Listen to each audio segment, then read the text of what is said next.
My name is Elena Harper, and I was 34 years old the night my mother-in-law looked me dead in the eyes and told me I needed to start paying $1,200 a month in rent for the house I had bought with my own money 3 years before I even met her son. It was the 118th day of our marriage.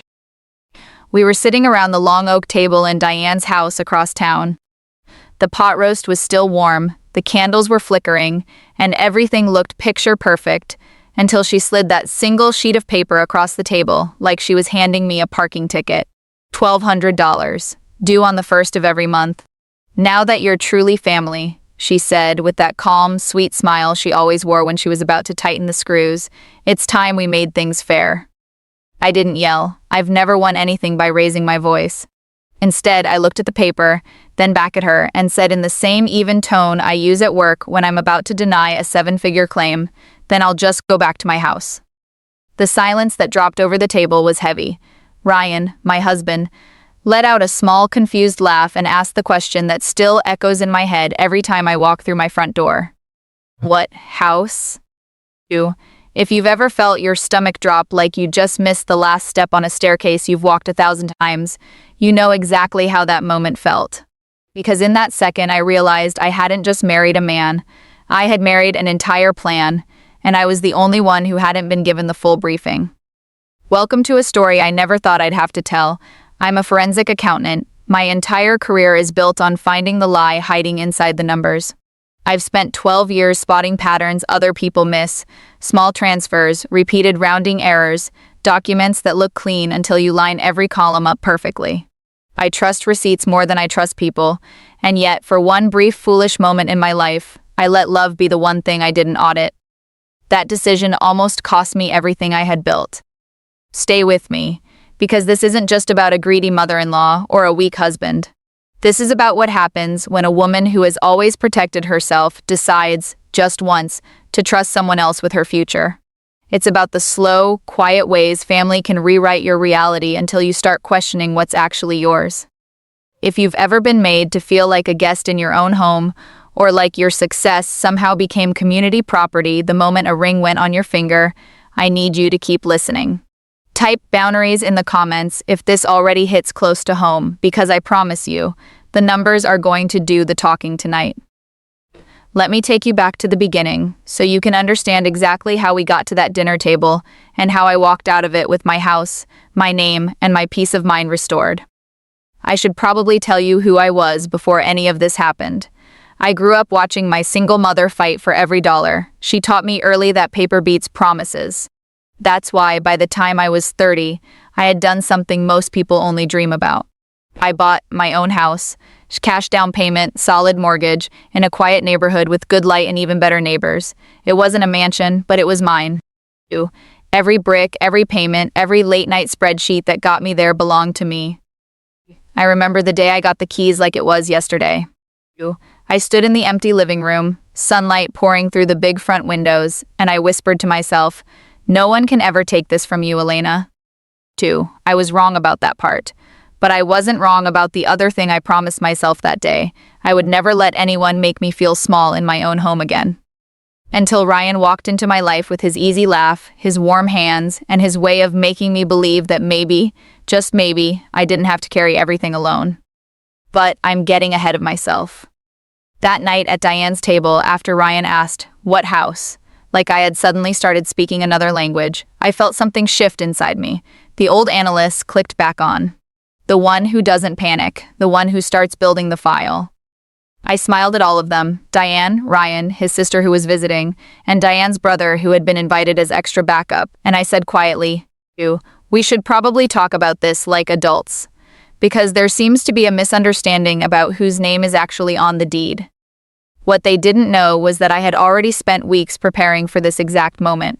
I had the folder, I had the timeline. I had the truth lined up in perfect columns, right justified, the way I like it. And in the next few minutes, I was going to lay every single piece of it on that table. But first, you need to understand how we got here. But before we get to the folder and the final dinner, let me bring you into my world the way it was before Ryan ever entered it. My name is Elena Harper, and for most of my adult life, I lived by one simple rule. If it isn't in writing, it doesn't exist. I'm a forensic accountant at a major insurance firm downtown. People think my job is boring, spreadsheets, audits, chasing missing money. But to me, it's like detective work with numbers. I find the quiet lies that hide in plain sight.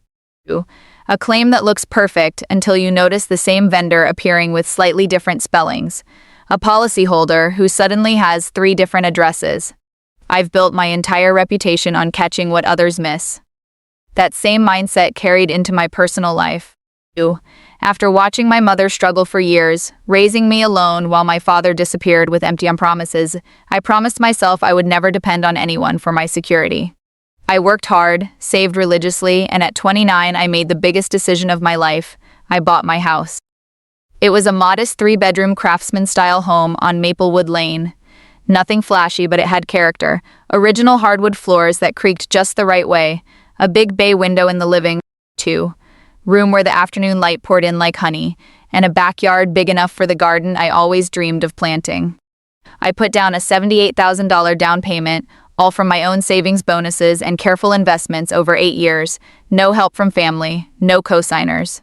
Just me, my spreadsheets, and a dream I refused to let anyone touch.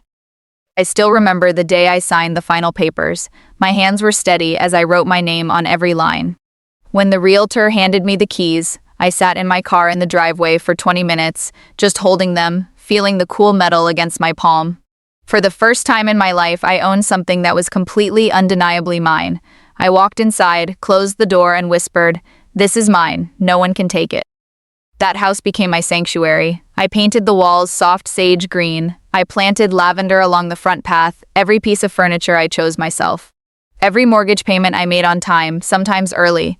It wasn't just a house. It was proof that I could build a safe life for myself. So when Ryan Monroe came into my life 2 years later, I thought I had finally earned the right to let my guard down just a little. We met at a charity event for local veterans. He was there selling medical equipment for his company, charming everyone in the room with that easy smile and warm laugh. He had this way of making you feel seen without trying too hard. When he asked for my number, I surprised myself by giving it to him. Our first dates were simple. Coffee, long walks, conversations that stretched late into the night. He told me he admired how independent I was. He said he loved that I didn't need anyone to take care of me, because he wasn't looking for someone to rescue either. For the first time in years, I let myself believe that maybe love didn't have to come with a cost, that maybe I could share my life without losing control of it. We dated for 14 months. It felt fast but right. When he proposed in the backyard of my house under string lights I had hung myself, I said yes. 3 weeks later, we had a small courthouse wedding with just 12 guests. No big drama, no stress, just us promising to build something beautiful together. After the wedding, it made perfect sense for him to move into my house. His apartment was month to month, and I already owned mine. The mortgage was manageable. I told myself it was practical. I told myself it was love. But looking back now, that was the first quiet shift. The moment I started treating my house as ours instead of mine. Diane, Ryan's mother, had always been polite during our dating days, distant but pleasant. She lived across town in the family home she'd kept for over 35 years. She raised Ryan and his sister there after their father passed. I respected that. I thought distance would keep things healthy. I had no idea how quickly that distance would disappear. The first time I came home from work and found Diane in my kitchen, rearranging my spice cabinet with a spare key Ryan had given her without telling me, I should have paid closer attention.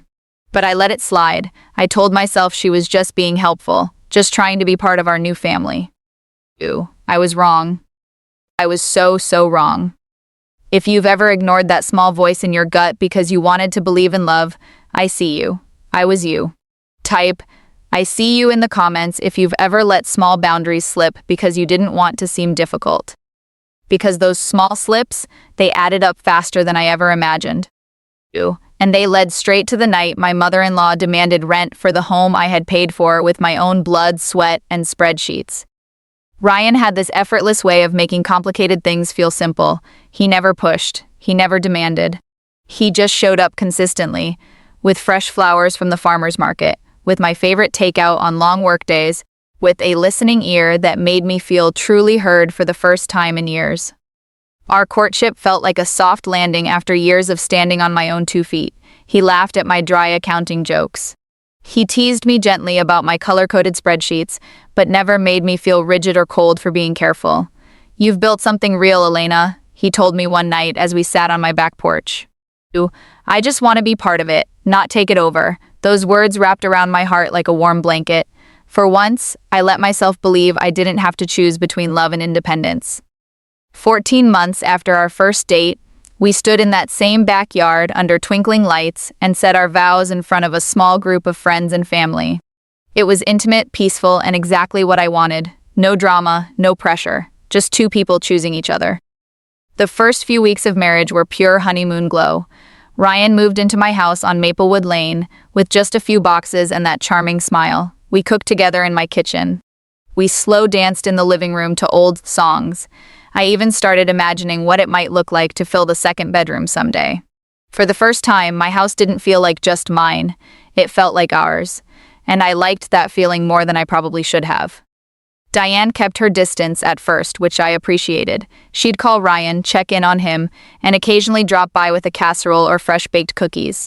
She was always polite to me, asking about my work, complimenting the way I'd decorated the house. "You have such good taste, Elena," she'd say, running her fingers along my grandmother's old oak side table. "It feels like a real family home now." I smiled and thanked her. I didn't notice how her compliments always circled back to family. I didn't register the small comments about how nice it was that Ryan finally had a stable place to land. I was too busy enjoying the new chapter. But little cracks started appearing, so quietly I almost missed them.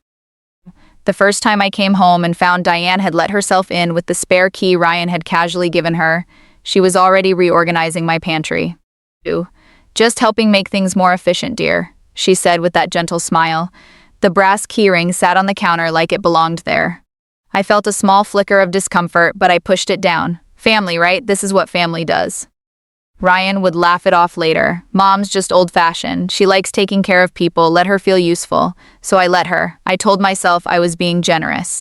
I told myself that trusting my new husband meant trusting his mother too. If you've ever convinced yourself that small boundary crossings were just family love, you know how easy it is to gaslight your own instincts. I was really good at it back then. There was one evening, about 6 weeks after the wedding, when Ryan and I were reviewing our finances together for the first time as a married couple. He suggested we open a joint account for household expenses. It made sense, I agreed. But when I asked about his debts or any financial obligations he had coming in, he waved it off with that easy laugh.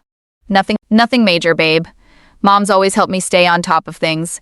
You don't have to worry about any of that. I should have pressed harder, but I didn't.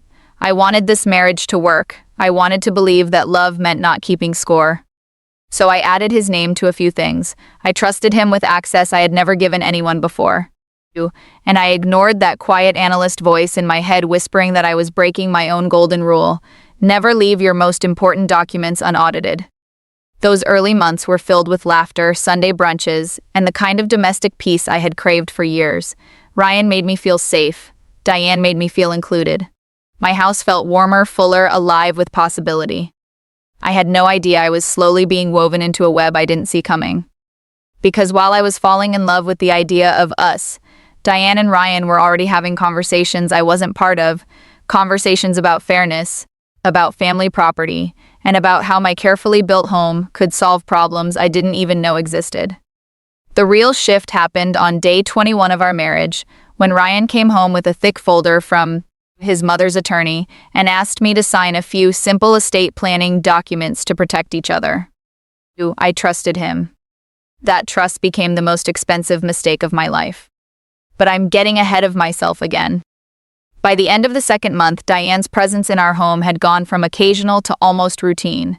She had her own rhythm. Tuesdays became her day.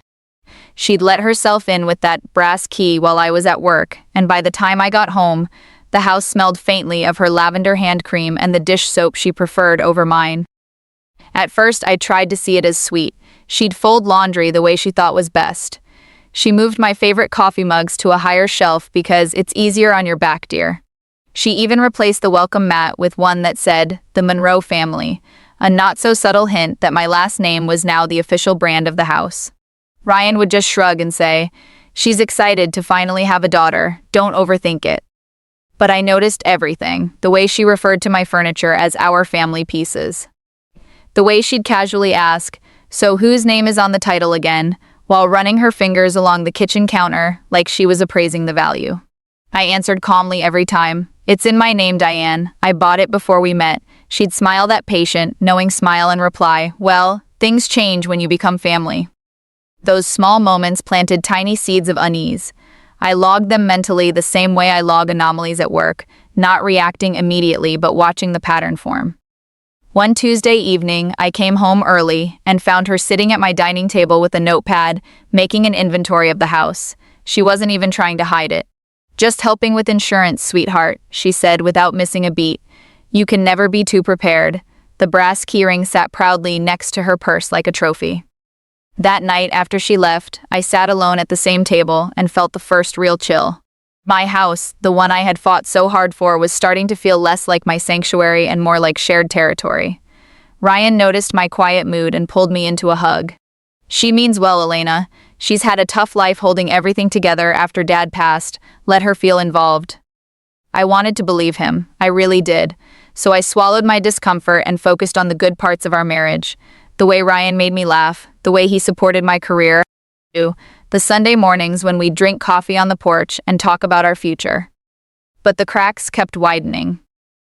Around the 75th day of our marriage, Ryan came home with that thick folder from his mother's attorney. Estate planning, he called it, just to protect what we're building together. He explained how adding his name to the deed would ensure that if anything ever happened to him, I'd be taken care of. His hand was warm on my arm, his voice soft and reassuring. "You've carried everything alone for so long. Let me help carry some of it now." I asked questions. I reviewed the documents carefully, or at least I thought I did. But when you're newly married and looking into the eyes of someone you love, it's easy to miss the fine print. I signed where he pointed. I told myself I was being a good partner. I told myself love sometimes means trusting without a full audit. 2. If you've ever signed something important because the person you loved made it feel safe, I want you to know you're not alone. I was right there with you. Type trust in the comments if you've ever learned this lesson the hard way. What I didn't realize was that by signing that quitclaim deed, I had quietly handed over a key to the equity I had spent years building, and Diane had been waiting for exactly that moment. The demands started small. A comment here, a gentle suggestion there. 2. Until the night at her house when she finally laid the rent notice on the table and looked at me like I should be grateful for the opportunity to pay my way in my own home. Looking back, those early signs were all there, the key, the inventory, the constant family language. But I had chosen to see them through the lens of love instead of logic. That choice cost me 3 months of silent hell. But it also taught me something powerful. The moment you stop auditing your own life, someone else will happily do it for you. And they won't be kind about the numbers. The weeks after I signed those papers felt deceptively peaceful. Ryan was more affectionate than ever. He'd bring me coffee in bed, rub my shoulders after long days at work, and talk about our future like it was a beautiful shared dream. 2. Diane continued her Tuesday visits, but now there was a new confidence in her step, like someone who knew a secret the rest of the room hadn't figured out yet. I noticed small shifts in how they spoke about the house. Ryan started saying our equity instead of your house. Diane began referring to the backyard garden I had planted as the family garden. It was subtle, the kind of language change most people would miss. But I'm trained to catch subtle. Still, I pushed the unease down. I told myself I was being paranoid, that marriage requires compromise, that this was what blending lives looked like. Then came the night that changed everything. It was day 21 of our marriage. Ryan walked through the door with a thick manila folder from his mother's attorney. He placed it on the kitchen island and smiled that warm, disarming smile. "Estate planning, babe. Mom's lawyer put this together so we're both protected. Nothing crazy, just making sure if something happens to one of us, the other is taken care of." I sat down and started reading. The first few pages looked standard, living wills, basic power of attorney. But then I saw it, the quitclaim deed. It would transfer partial ownership of my house from me alone to both of us as joint tenants. Ryan explained it calmly, his hand resting gently on my shoulder. "This way the house stays in the family no matter what. You've carried this alone for so long. Let me help carry it with you. I asked questions. Why now? Why his mother's attorney? Why not my own? He had smooth answers for everything. It's just a formality, Elena. I don't have much, but I want to contribute what I can. This protects you. His voice was soft, reassuring, the same voice that had made me say yes to forever. I pulled out my own records, the original wire confirmation for the $78,000 down payment, and laid it next to the folder. I stared at the numbers until they grounded me. In that moment, I made the decision I still regret. I signed. I told myself I was choosing love over fear. I told myself that trusting my husband didn't make me weak. I even joked lightly, as long as my name stays first on everything important. We both laughed. He kissed my forehead and said I was the smartest woman he knew. If you've ever signed something life-changing because love made the red flags look like ribbons, please hear me. You are not naive. You are human. And sometimes the people we love most are the ones who know exactly how to make us lower our guard. Type lesson learned if you've ever been there. What I didn't know was that the quitclaim deed was only the first step. 19 days later, another document was quietly recorded, a home equity line of credit, or HELOC, secured against my house. My signature was on that one too, buried in the thick folder under the label Routine Refinance Paperwork. I had signed without reading every page because Ryan had flipped through them quickly, talking the whole time, keeping the mood light.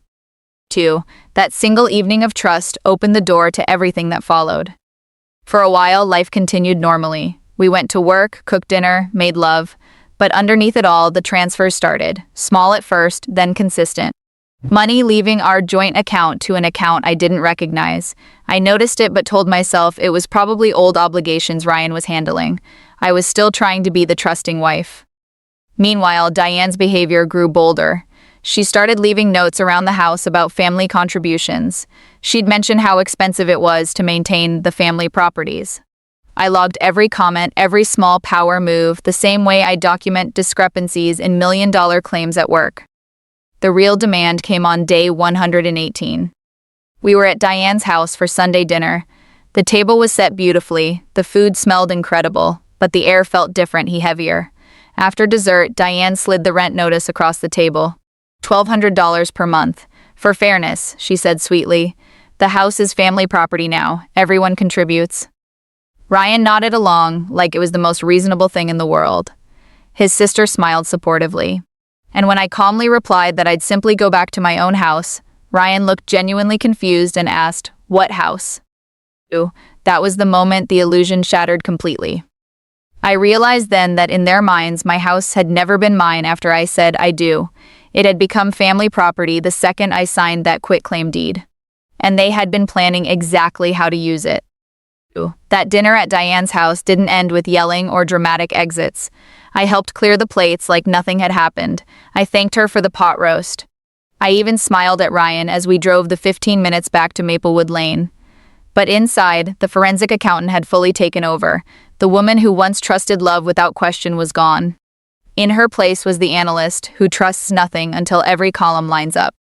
The next morning, while Ryan was in the shower, I opened our joint checking account on my laptop. On paper, everything looked normal, his paycheck coming in, mortgage going out, groceries, utilities. But I had spent 12 years finding the single number that didn't belong, and there it was. A recurring transfer of $1,100 every month to an account labeled only with a string of numbers, no name, no memo. Just clean automatic withdrawals that had started shortly after we got married. 3 months, $3,300. Gone. I lined the transactions up in a spreadsheet, right justified like I always do. The column was too perfect. Messy money screams desperation. This kind of tidy movement screamed planning. When Ryan came downstairs, I kept my voice light, almost casual. "Hey babe, I was cleaning up our accounts and noticed a recurring transfer. Do you know what that's for?" He didn't even look up from his phone. Probably some old automatic thing from before, bank fees or whatever. I'll check later. He never checked. I knew he wouldn't. That old thing had started after our wedding, not before, and a man telling the truth doesn't reach for forever ago when something is only 3 months old. That was the second crack in the foundation. If you've ever asked a gentle question and received an answer that felt too smooth, too rehearsed, you know the quiet sickness that follows. I felt it that morning. Not rage, not tears. Just a cold, professional stillness. The same feeling I get when a claim turns from honest to fraudulent right in front of me. I went to work and did what I do best. I started running my own marriage like a case file. Over the next week, I lived normally on the surface. I made coffee at 6, kissed Ryan goodbye, came home at 6:30, but every night after he fell asleep, I worked. I pulled 3 months of statements, I cross-referenced dates, I built timelines, and the more I dug, the clearer the shape became. The transfers from our joint account were feeding something bigger. They lined up almost perfectly with the timeline of when I signed those estate planning documents. My gut told me they were connected to the house, but I needed proof I could take to court, not just suspicion. Meanwhile, Diane escalated. That following Tuesday, I came home early on purpose. Her car was in my driveway. Inside, she was walking through the house with her notepad again, cataloging furniture, art, even the dishes. She smiled when she saw me, completely unbothered. Just making sure we have an updated inventory for insurance, dear. You can never be too careful with family assets. Family assets. Those 2 words landed like a stone in my chest. My grandmother's quilt on the couch, the dining table I had saved for 2 years to buy, the house I had paid for alone. All of it was being quietly rebranded as communal property. I didn't argue, I logged it, I waited. That night, after Diane left and the faint smell of her lavender lingered in the air, I sat at my kitchen table, the one I had chosen myself, and opened my laptop. I typed one line at the top of a new secure document. What does Ryan think he owns? The answer, I was beginning to fear, was everything. If you've ever felt your kindness being slowly turned into an ATM for someone else's problems, I want you to know this. Your instincts are not crazy. They are protecting you. The small things matter. The keys, the comments, the transfers, the way they start calling your hard-earned things ours. I was no longer willing to ignore any of it. The next morning, while Ryan was still sleeping, I requested the full recorded property documents for my address from the county recorder's office. I paid the small fee and waited, heart steady but mind racing. I already knew the shape of what I would find. I just needed the official paper to prove it. And when those records finally came through 2 days later, they confirmed my worst fears. But before I could even open them, another envelope arrived in the mail. This one was from a second mortgage lender I had never heard of. It was addressed to both Ryan and me. Before I could open it, Ryan appeared out of nowhere, snatched it from my hand with a quick, "Oh, that's just junk mail, babe," and stuffed it in his pocket. He had never moved that fast for anything in our marriage. That single snatch told me more than any conversation ever could. The betrayal wasn't coming. It had already been happening for months, right under my roof, in the house I had built as my safe place. And I was done being the only one who didn't know the full story. The envelope Ryan snatched from my hand that day was just the beginning. Later that same week, Diane accidentally left a similar statement behind on my entry table during one of her Tuesday visits. I waited until the lavender scent had faded from the room, then sat down at my kitchen table and opened it. It was a home equity line of credit statement, a HELOC, secured against my house on Maplewood Lane. The credit limit was substantial.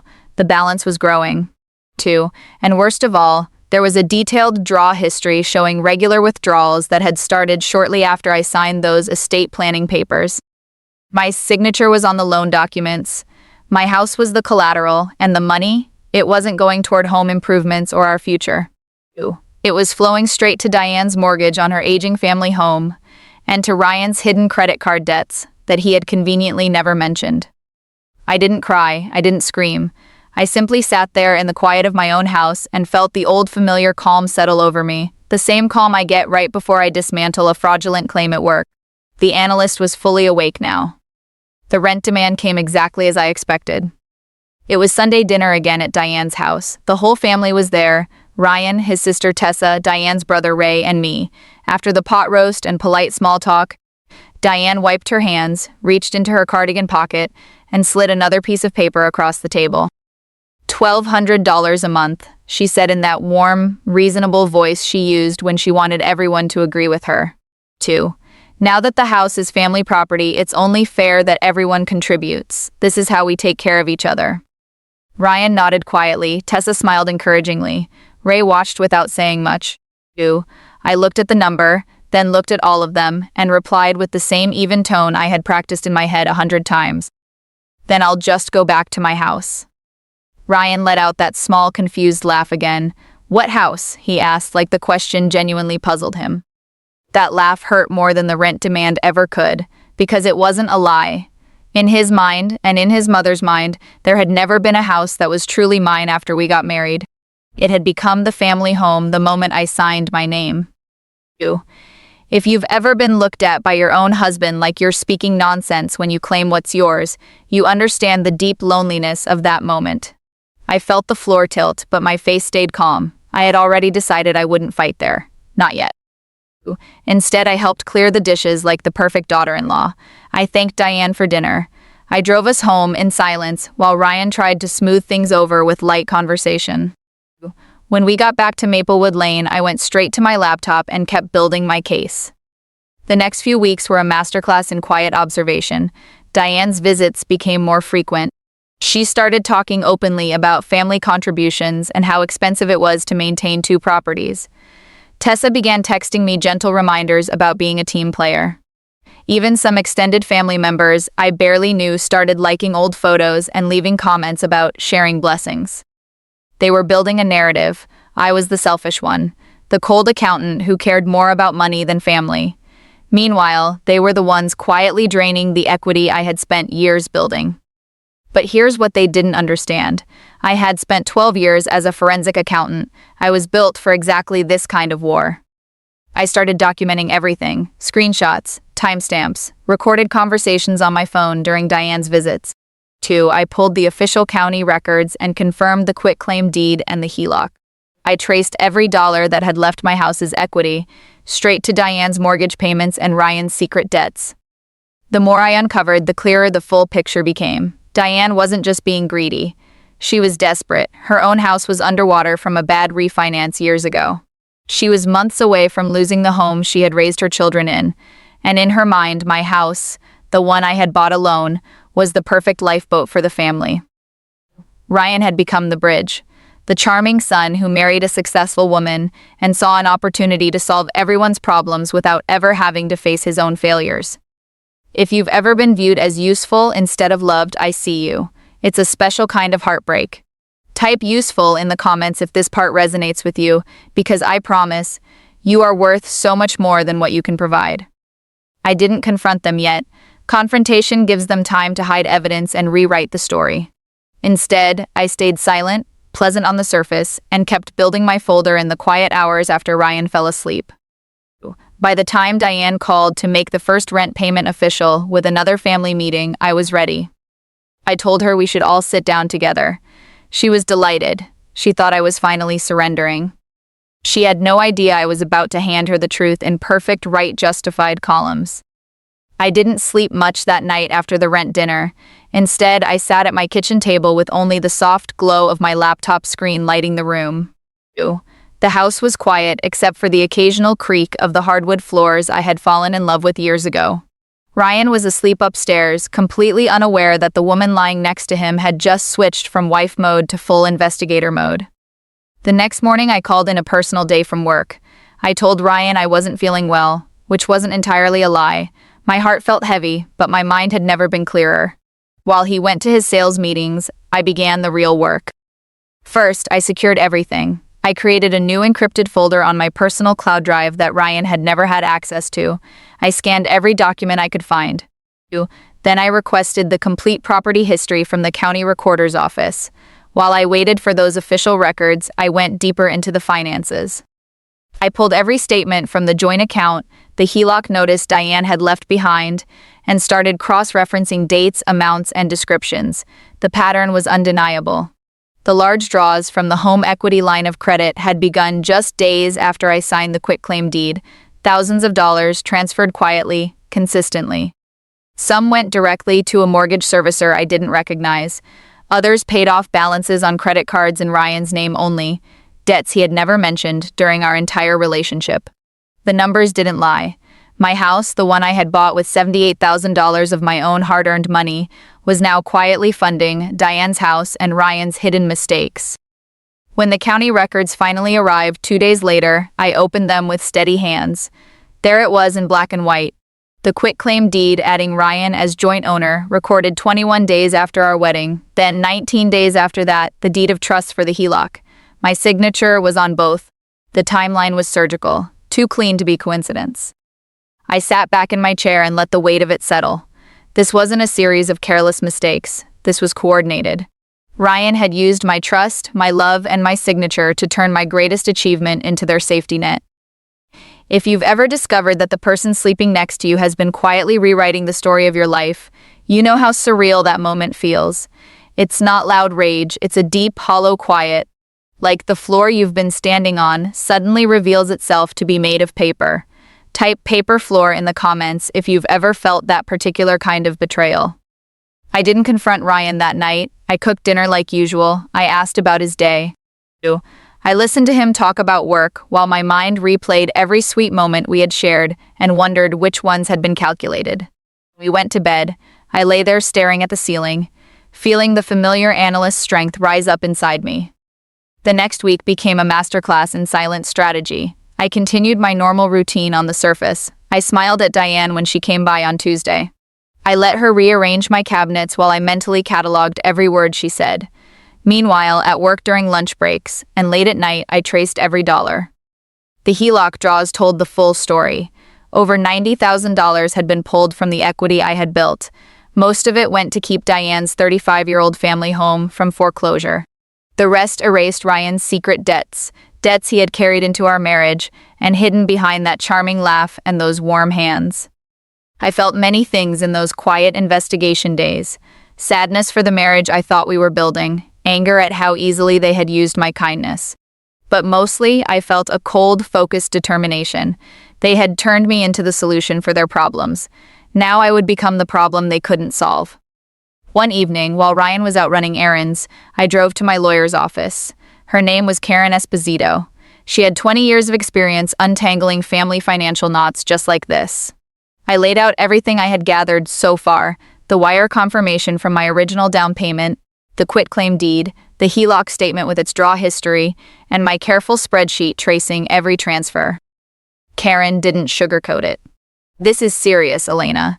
But you have something most people don't in these situations: an airtight paper trail and a traceable separate property interest from before the marriage. She explained that because my down payment came from premarital funds with clear documentation, I had a strong argument to reclaim the house as separate property. The HELOC, signed under misrepresentation, could potentially be challenged. It wouldn't be fast or easy, but it was winnable. For the first time since that dinner, I felt real hope, not the soft romantic kind I had felt during my engagement. This was sharper, clearer. 2. The kind of hope that comes from preparation instead of blind trust. 2. I left Karen's office with a clear plan and a folder that was growing thicker every day. I still hadn't confronted anyone. I was waiting for the perfect moment. 2. The moment when they thought they had won. Because the best revenge isn't loud, it's quiet, documented, and undeniable. And I was almost ready to deliver it. The following days blurred into a quiet storm of research. Every spare moment I had, I traced the money. I treated those HELOC draws like a fraudulent claim at work. No emotion, just pure logic and persistence.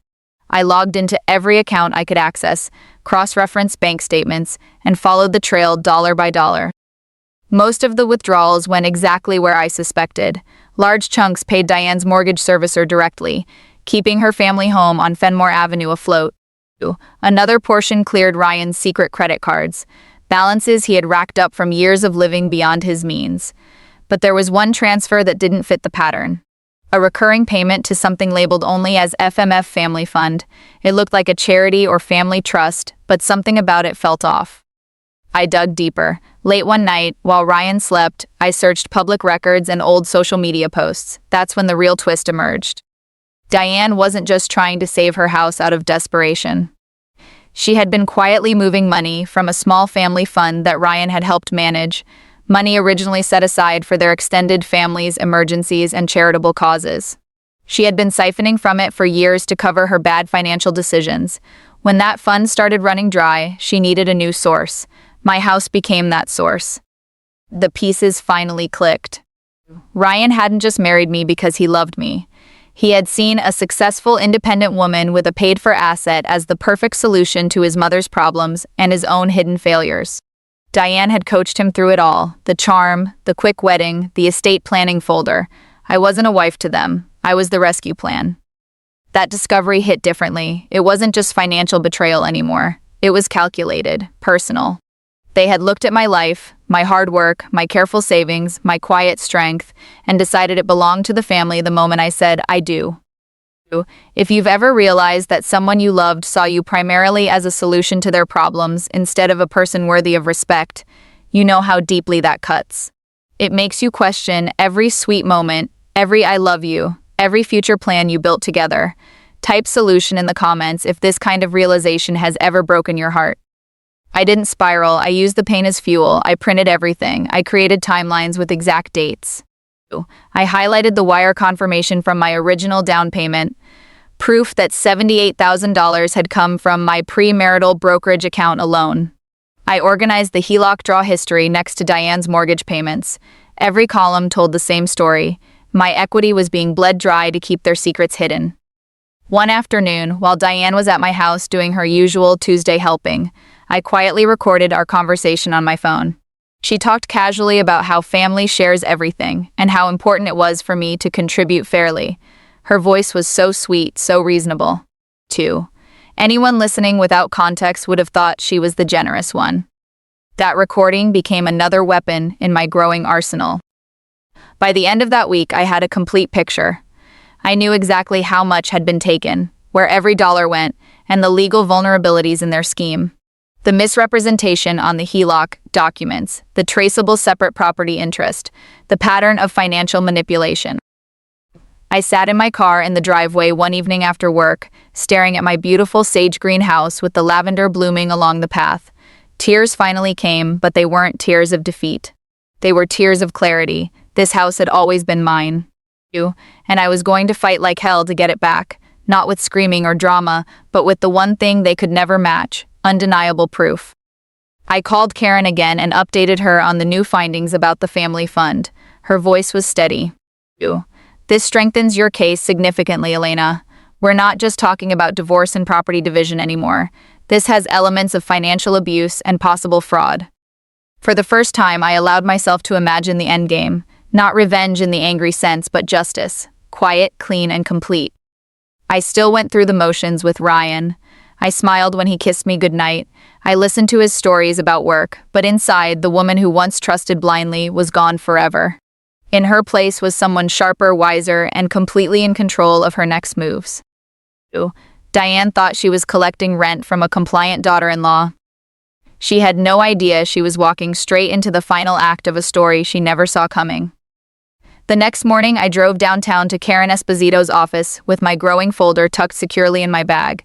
I had barely slept, but I felt more awake than I had in months. Karen greeted me with a firm handshake and led me into her quiet conference room. She was exactly the kind of lawyer I needed, sharp, experienced, and unflinching.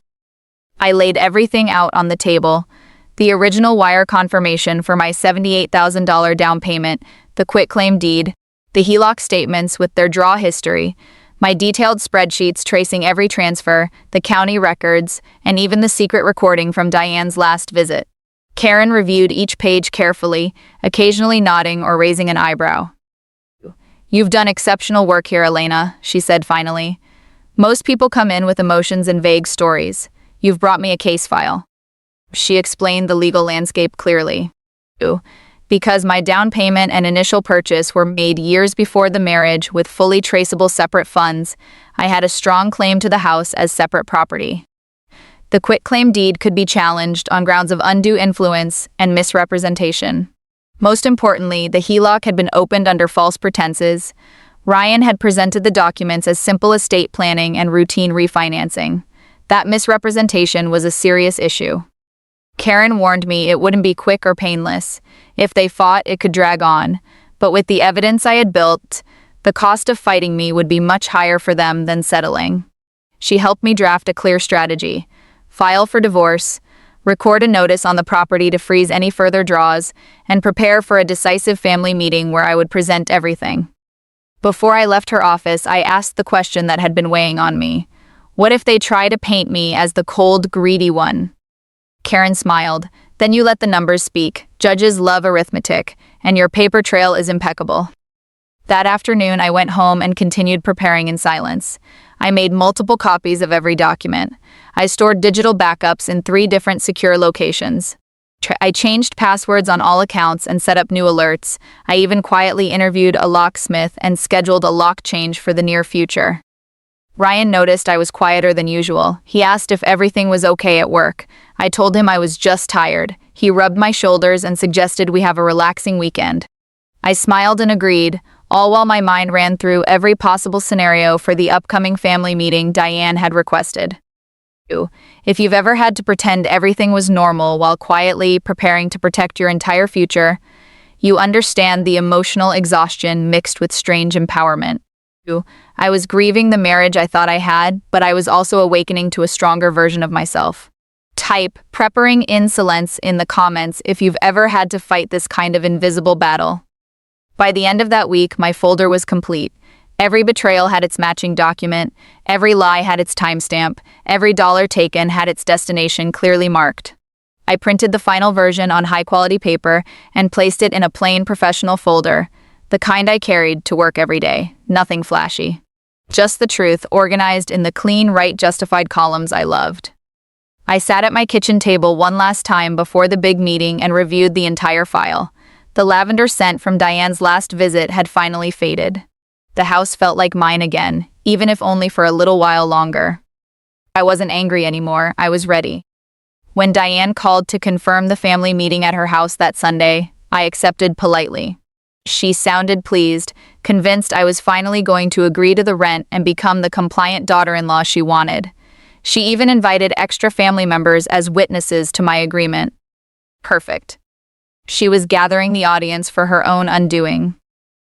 I hung up the phone, looked around my beautiful living room, and whispered to the empty house the same words I had said the day I got the keys years ago. No one can ever take this from you, Elena. This time, I meant it with my whole heart, and an entire folder full of proof to back it up. The stage was set. The final dinner was coming. And for the first time since this nightmare began, I wasn't afraid of what would happen at that table. 2. I was in control. Sunday arrived clear and cold, the kind of day where everything feels sharper. I drove the 15 minutes to Diane's house on Fenmore Avenue with my plain work folder resting on the passenger seat like a quiet companion. Inside it was every piece of truth I had spent weeks assembling in silence. No drama, no emotion on the surface, just facts, lined up perfectly. They were all waiting for me when I arrived, arranged like they were holding court. Diane sat at the head of the long oak dining table, looking every bit the matriarch in her favorite cardigan. Ryan was to her right, avoiding my eyes. Tessa sat beside him, already wearing that supportive smile she used when she wanted to look like the reasonable one. Diane's brother Ray had been invited too, a quiet, weathered man who didn't say much but missed even less. There was coffee, there were cookies no one would eat. The brass keyring I had come to hate sat on the entry table like it still belonged there. The whole scene felt staged, like a performance they had rehearsed without me. Diane didn't waste time. As soon as I sat down, she folded her hands and spoke in that warm, public voice she used when she wanted witnesses to see how generous she was being. "We're so glad you're being mature about this, Elena," she said, glancing at Ray for approval. "Family helps family. The first month's rent is $1,200. After that, we can set up the automatic transfer, and we can all stop worrying about fairness." Tessa nodded eagerly. Ryan shifted in his chair but stayed quiet. They all looked at me expectantly, waiting for the compliant daughter-in-law to agree and make their plan complete. I rested my hand on the closed folder in front of me. My voice was calm, even the same tone I use when presenting a complex audit at work. "Before anyone pays anything," I said, "I think we should all be looking at the same numbers. I've been doing some accounting of my own, and I'd hate for the family to make a decision without the full picture." Diane's smile tightened just slightly. Ryan finally looked at me, a flicker of unease crossing his face. I could feel the shift in the room, that moment when people realize the script they prepared might not be followed. If you've ever walked into a room where everyone expected you to shrink, but you showed up with the truth instead, you know the quiet power of that feeling. I wasn't there to argue or cry or beg. 2. I was there to present the evidence, the same way I've done hundreds of times in my career. May I asked, placing my hand flat on the folder. 2. Diane waved her hand like she was granting permission, still convinced she was in control. Of course, dear. We're all family here. I opened the folder slowly and began laying the pages out one by one on the table, squaring each sheet carefully to the edge so the story could tell itself. The room grew quieter with every document I placed down. I started with the beginning. This is the original purchase document for my house on Maplewood Lane, I said evenly. Bought 3 years before I met Ryan, paid for entirely with my own savings. I slid the next page forward. This is the wire confirmation for the $78,000 down payment from my personal account, long before any of us were family. Ryan's face had gone pale. Diane's expression was still controlled, but her fingers tightened around her coffee cup. I continued, my voice never rising. This is the quitclaim deed I was told was simple estate planning, the one that added Ryan as joint owner just weeks after our wedding. The air in the room felt thicker now. Tessa leaned forward, ready to speak, but I kept going, steady as ever. I hadn't even reached the HELOC documents yet, but I could already see the realization dawning on their faces. This wasn't the meeting they had planned. This was the one where the numbers finally spoke louder than their story. If you've ever had to sit across from people who tried to rewrite your reality and chosen to show them the receipts instead, you understand what it means to take your power back without raising your voice. That moment at the table was everything I had prepared for. And we were only just getting started.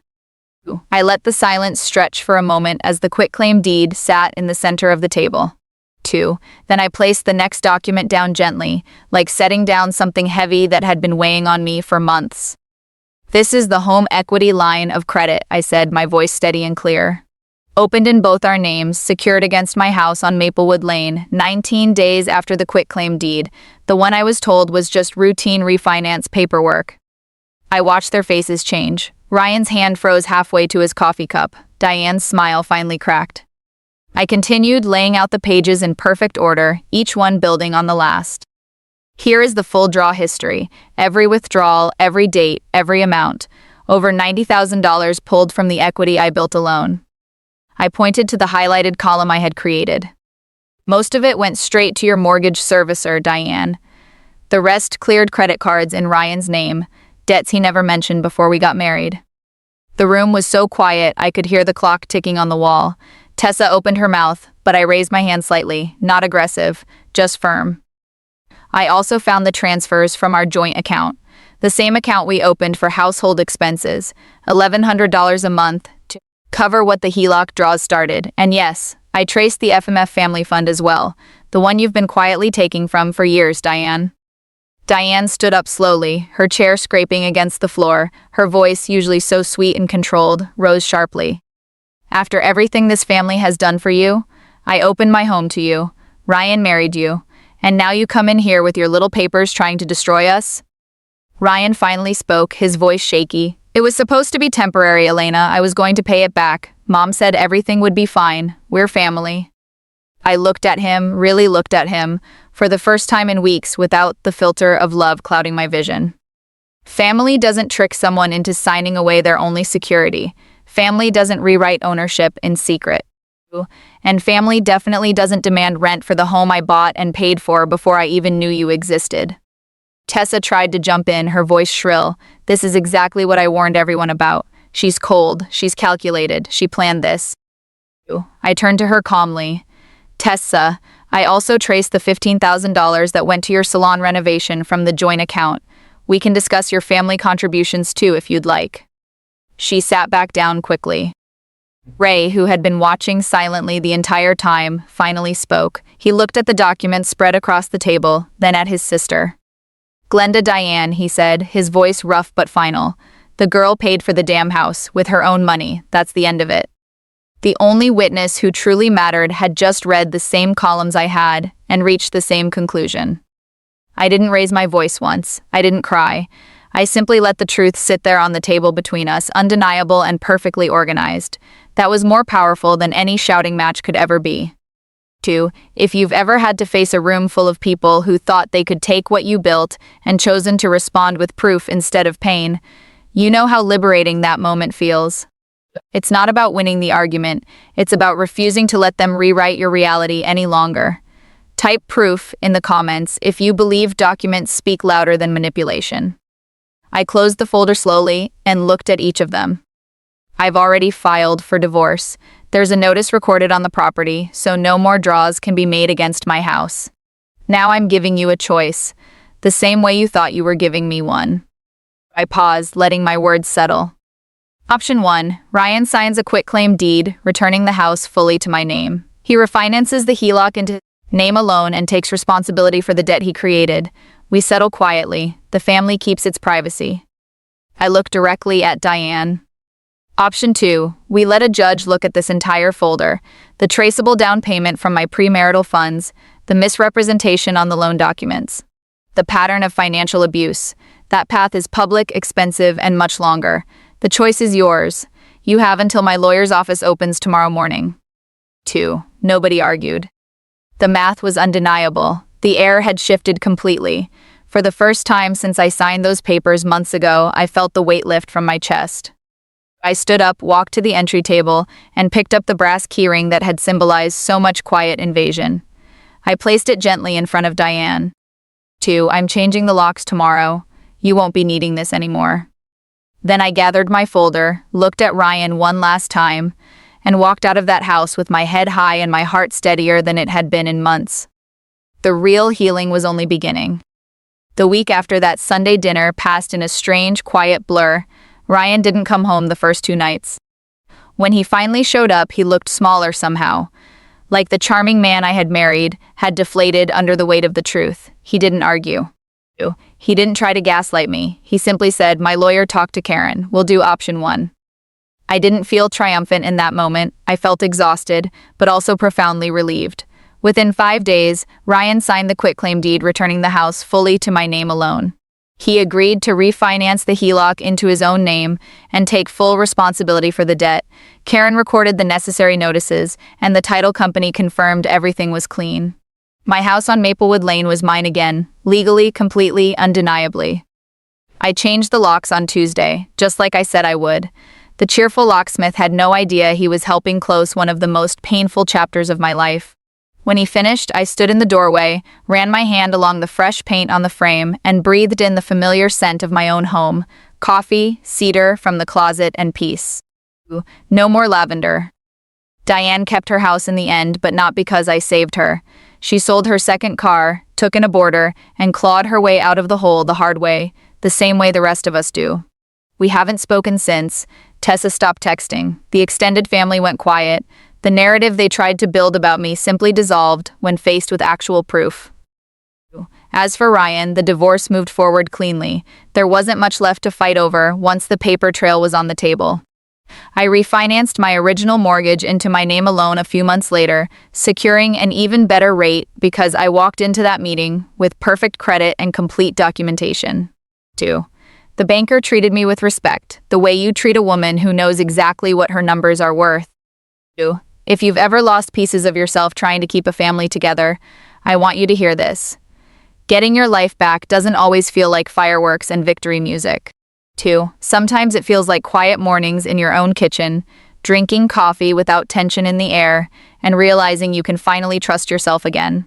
Type healing in the comments if you're on your own journey back to yourself right now. Today I sit in the same house I bought alone years ago. The sage green walls are still here. The lavender is blooming again along the front path, but I'm different. I'm wiser. I still run my life like the forensic accountant I am, not out of fear but out of deep self-respect. I keep the receipts. I protect my peace. And I never again treat love as an excuse to stop auditing what matters most. 2. This experience taught me something I now share with every woman who will listen. Your kindness is not a weakness, but it must have boundaries. 2. Your success is not community property the moment someone puts a ring on your finger. And the people who truly love you will never make you prove that what you built is yours. Keep your important documents safe. Trust your instincts when something feels off. And never be afraid to become the woman who lays the folder on the table and speaks the truth in calm, right, justified columns. Because in the end, the numbers always tell the real story. Thank you for sitting with me through this. If this story reminded you to check whose name is really on your deed, your accounts, or your peace, do it this week, not someday. You deserve to feel safe in your own life.